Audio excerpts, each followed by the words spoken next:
The emerging stream of excuses that MPs from Mount Kenya region are trying to create when they engage with the public face to face is revealing the internal resistance that politicians are actually going through when they engage with the voters. Just a week ago, some MPs from Mount Kenya region said that they passed finance bill without reading the full document because the volume of the finance bill is very huge and they did not read letter by letter. Now, over the weekend, Nyoro, who is Kiharu Member of Parliament and doubles as the head of Office of Budget Committee in the National Assembly, seems to have created a new spin that the office now implementing new taxation, rather increasing taxes on Kenyans, is on KRA. And Kenyans are here saying this is not the true position and you cannot run away from a responsibility that is bestowed in your office.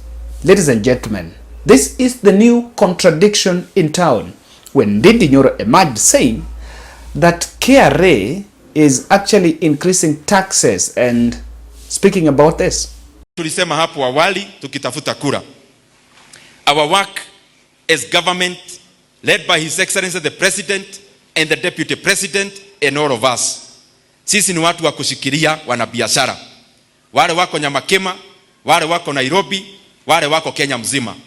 Now all the government agencies, our work is to incentivize the businesses and enterprise in Kenya. Na nauliza all the government, shirika zote za serikali kama KRA, na wauliza kwa heshima, as you do changes and especially increasing duty like the one we saw recently, it is important to do public participation. Unaita wasikadau pamoja, unawauliza. Na nauliza haswa mkubwa wa domestic taxes in Kenya, tafadhali hiyo maneno ya kuongeza duty from 2.5 million to 3 million, tafadhali kwanza ukatisha hiyo maneno, ita wanabiashara mkae nao chini, kwa sababu wengi walileta bidhaa kama dola iko juu sana, wanaumia hapo, na wakiongezwa hiyo duty kwa njia ya juu sana, wataweza kuuza hizo bidhaa na hasara, ama they pass over that cost to the consumers. Na pia wale anti-counterfeit authority, many economies in the world, they grow through emulation.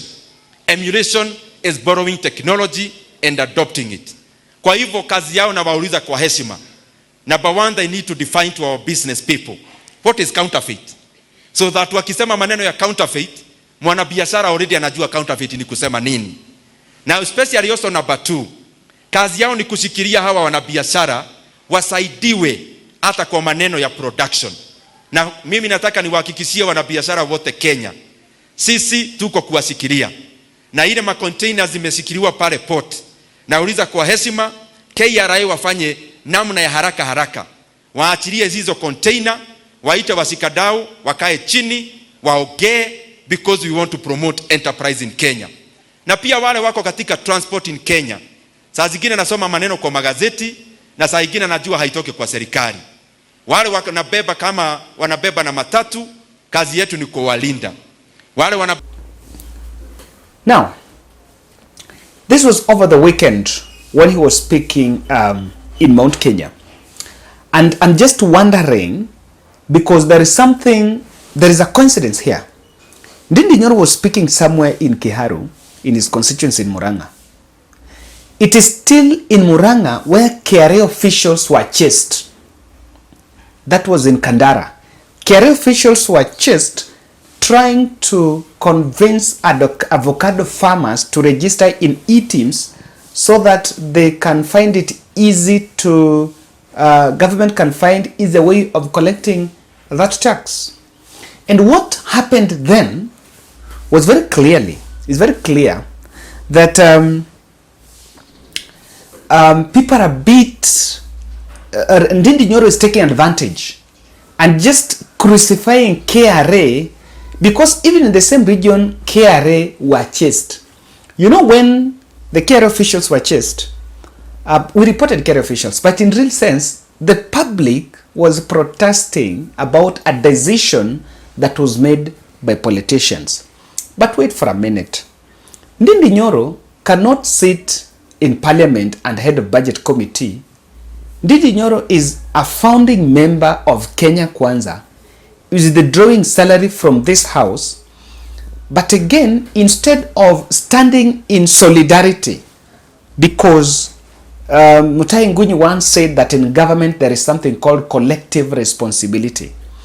Instead of maybe embracing the collective responsibility, he comes out as a messiah. If you indeed believe that the house is leaking, the house you are in, the roof is leaking, then what you need to do is to come out of the house. So the most honorable thing for Ndindi Nyoro to do is to resign. If truly he believes that KRA officials are actually implementing tax policies that are not in tandem with Kenya Kwanza bottom-up economic agenda. Remember, if you listen to that video, he is also referring to transport sectors. Transport sectors, and I wanted to read this article. He differed with Kindiki over the PSVs and Sienta. Apart from that one of KRA, Kithure Kindiki is also announced a crackdown on car owners who are using Sienta is another type of car. Sienta and Nyoro, which are these are cars, Toyota cars. Those Kenyans who are using those cars as PSVs. This is an announcement that Kindiki made, and he said that those cars are not allowed to do PSVs. Of course, I also don't agree with what Kindiki said, because I believe this, instead of castigating them, we should just facilitate them, give them, you know, what is needed, because there is no difference between huyo na mtu anafanya Uber na gari ndogo. You know, there is absolutely no problem. Even Uber is a PSV. Even Uber is iko kwa barabara. Ikigonga PSV, si wataenda wote kwa polisi. So, there is no exemption. But we didn't expect the leader in the caliber of Ndindi Nyoro to come out and oppose it, and he's saying, you know, that was not done, and sometimes it's not in tandem with Kenya Kwanza. Waziri Kindiki sits in cabinet. William Ruto is a hands-on president. He knows everything in these ministries. Do you want to tell me that Kindiki can order such a crackdown and the government, they don't know? So I think this person of Ndindi Nyoro should not play gimmick on Kenyans. I just did something here. Finance bill is passed in parliament, and I just want us to just brush through the budget process, and we want to find out, because the budget process is 4 steps. Number 1 is formulation, and formulation is at the executive. The formulation stage falls under the executive arm of government, both the national and county government.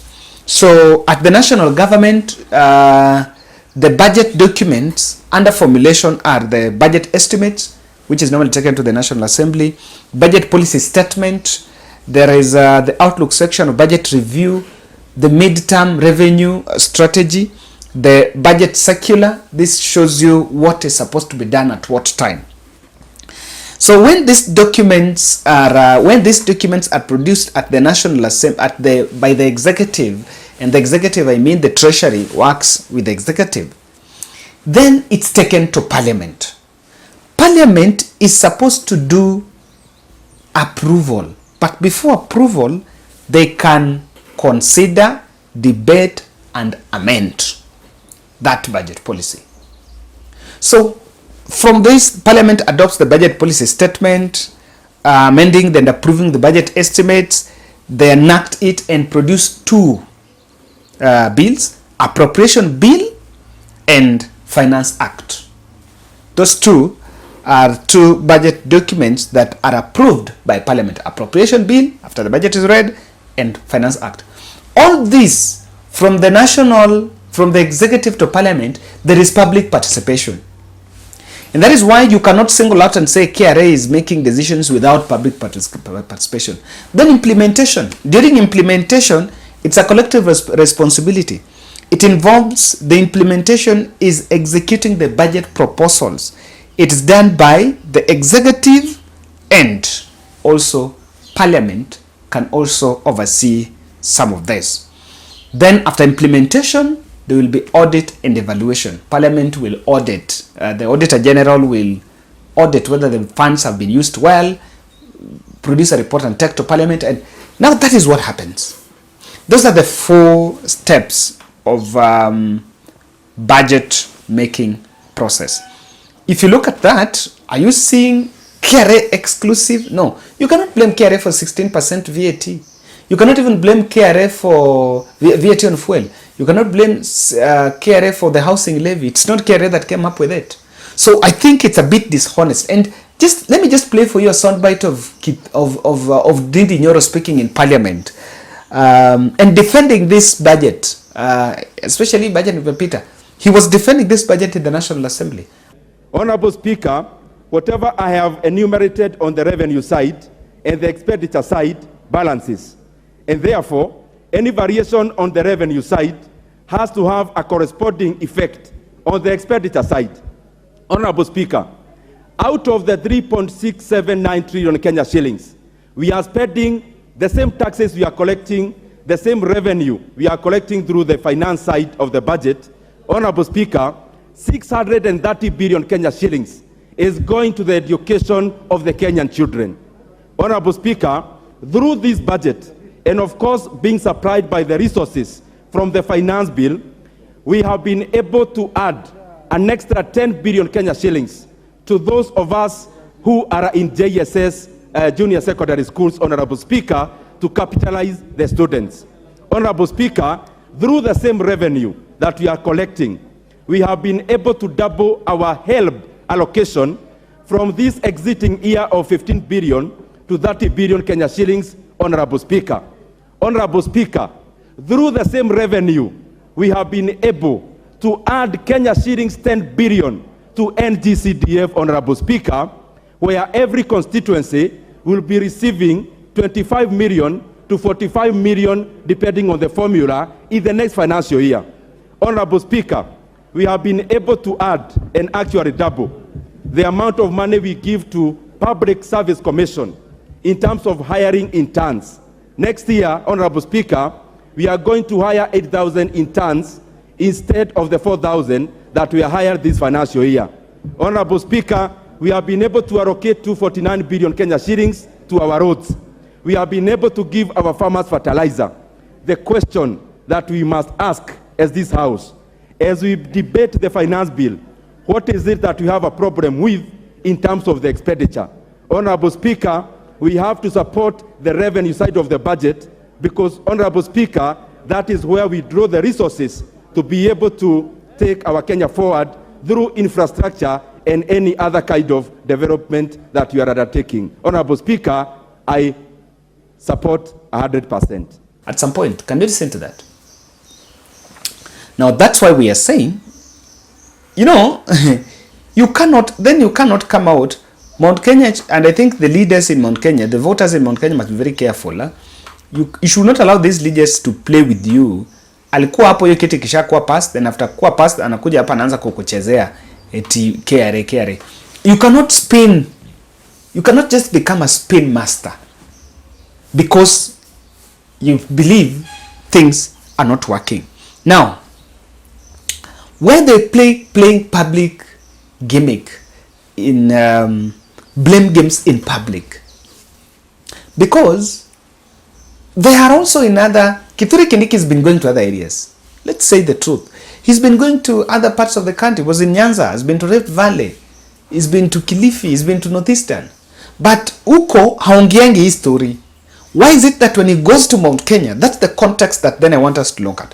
Why is it that when he goes to Mount Kenya, he has to find some excuse, and a very lame excuse, that it is KRA and that KRA is doing things against Kenya Kwanza. And he's also blaming Kindiki, that Kindiki is making some decisions against Kenya Kwanza. They all know this thing. The buck stops with them. The overtaxation resistance is building in Mount Kenya. And that is what is disturbing many people. Because there is that resistance that you guys are overtaxing the public. That resistance is building, and I think even Kindiki, even Nyoro, when he was there, he realized very well that the public were asking very tough questions in terms of what exactly is in it for us, or what exactly are you doing for us. So he realized the public is asking the tough questions, which most of them don't have those answers. And this is because in Mount Kenya, it's predominantly entrepreneurial. They are entrepreneurial counties and agricultural. Yes, Mount Kenya is the backbone of Mount Kenya economy, is agriculture, entrepreneurship. So most of these tax policies that are hurting the business person and the farmer is affecting the region. And the people feel overburdened. Even though I've seen attempt by treasury officials to just ask, which are these taxes that we've added? Number two, I think the politicians are just trying to absolve William Ruto from the economic mess, from the economic failure. You cannot absolve William Ruto from it. He's the head of this government. He's part and parcel of the government. And I'm wondering, you are trying to absolve the president while himself is in public defending Kenya Kwanza administration. If MPs are not even defending Kenya Kwanza, the president has been defending himself in rallies. Then the likes of Nyoro wants to come out and say, William Ruto is clean. Nimeupe kama pamba. This is KRA. It's because they know very well, and I don't know how the communicators will leverage on this. Someone wants Kenyans to believe that those who work with William Ruto, KRA and some, these are the problem. They're doing these things in the back of William Ruto. If you look at the transport sector, someone wants us to know that, wants us to reason that Kithure Kindiki is doing this thing just to undermine William Ruto. That is not the true position. This is about a collective responsibility. I'm also seeing Ndindi Nyoro trying to cut the image of a public defender. And if you want to cut the image of a public defender, then you just need to resign. Resign from that budget office. You can even resign as an MP so that you cross over this other side, you seek re-election, and you then defend the public. You cannot defend the public, you are within. That is conman. That is conmanship. If you feel like, it's Missouri, you're doing this, then you need to leave. And I think the big issue here is Kenya Kwanza MPs, they are in a very big messaging crisis. They can't defend Kenya Kwanza policies. They can't defend housing levy. They can't defend these health reforms. They can't defend quite a number of things. They can't defend privatization in public. They can't defend the taxes. So instead, because I don't want to be seen as if I'm against them, you want to oppose them, but you cannot just hit them and say this tax is wrong. It is not about KRA, it's about the tax. KRA is an implementer. KRA is not the person that exclusively proposes those taxes. And if KRA proposes taxes, Parliament has a leeway to summon the KRA commissioners, and they explain and they can rescind that any decision that is made that is against Kenya Kwanza administration, or even president himself. So I don't think it is politically and morally right to try to run this Mr. Right politics in Mount Kenya, while when finance bill was passed, you guys were the people that were defending it. I think it's not a very good, it's some political bad manners. Thank you guys.